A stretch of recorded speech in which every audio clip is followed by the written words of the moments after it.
Bonjour, dernière vidéo pour le calcul du PGCD, cette fois-ci avec l'algorithme d'Euclide.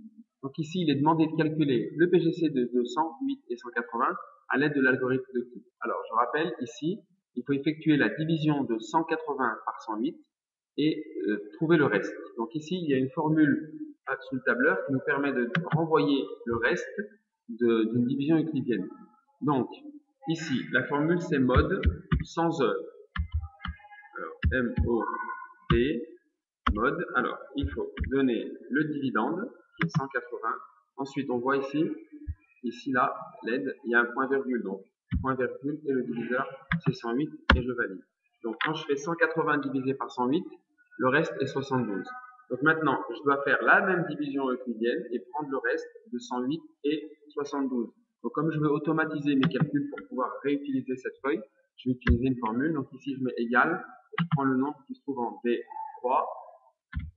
Et ici, je prends le nombre qui se trouve en E3. Voilà. Et maintenant, il ne me reste plus qu'à recopier la cellule ici.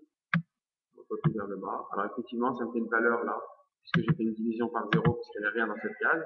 Et il me reste aussi à recopier ces deux-là. Et on va voir. Hop, voilà. Donc on arrive à un reste égal à 0. Donc on rappelle qu'avec l'algorithme d'Euclide, le PGCD, c'est le dernier reste non nul. Donc ici, le PGCD de 180 et 108 est 36. Donc ici, on peut effacer ça, puisqu'on n'en a pas besoin.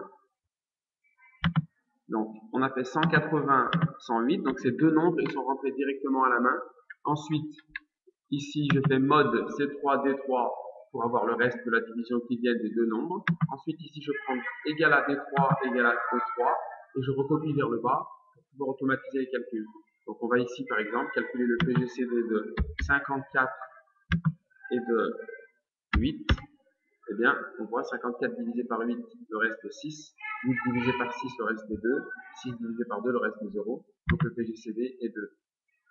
Voilà. Merci, bon travail.